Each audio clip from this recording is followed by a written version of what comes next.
Because the mind is formless or non-physical by nature, it is not obstructed by physical objects. Thus, it is impossible for our body to go to the moon without traveling in a spaceship. But our mind can reach the moon in an instant just by thinking about it. Knowing and perceiving objects is the uncommon function of the mind. Although we say, I know such and such, in reality, it is our mind that knows. We know things only by using our mind. A formless or non-physical entity is very unusual to us because we spend our whole life relating to physical things. Okay? And we know them through using non-physical mind. Okay? We're not used to looking at the mind itself and understanding its formless nature. Within Buddhism, a short definition of the mind is that which is clarity and cognizes. Clarity here isn't the normal definition in the dictionary. It's a Buddhist definition. Clarity here means the mind is empty like clear space, and that it is a formless continuum that functions to perceive, understand, and remember objects. Okay? This is not easy to understand at first, so it's helpful for us to have analogies. So one of the analogies for the mind is that the mind is like the sky. Okay? So how is the mind like the sky?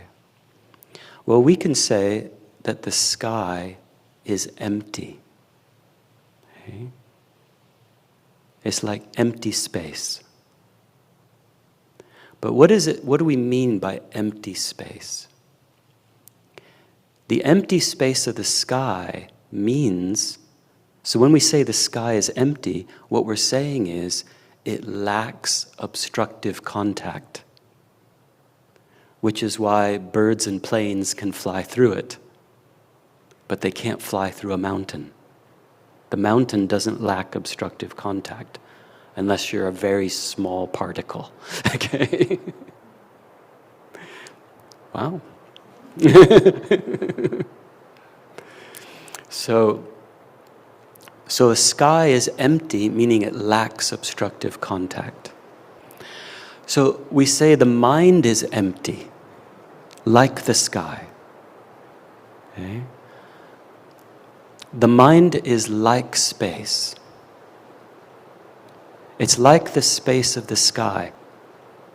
But the empty space of the sky lacks obstructive contact, but it doesn't lack form because it has shape and color. It has a shape based on the horizon, and during the day it can be, for example, blue, and at night it can be very dark. Okay? So it has form, it has shape and color. The sky lacks obstructive contact, but it doesn't lack form. Now the mind is like the sky in that it's empty like space. But when we say the mind is empty, we mean it lacks form. It has no shape and no color. It is like empty, clear space. Okay? It's not contained within any physical boundary because it's formless. It's not obstructed by physical objects. Do you know what obstructs the mind? Delusions, ignorance, attachment, jealousy, uncontrolled desire, and so forth.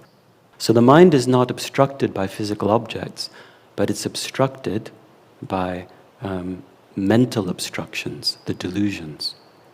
we'll use the analogy of the sky to think our mind is like the sky. Because you know how when you're in the sky, it's like vast empty space.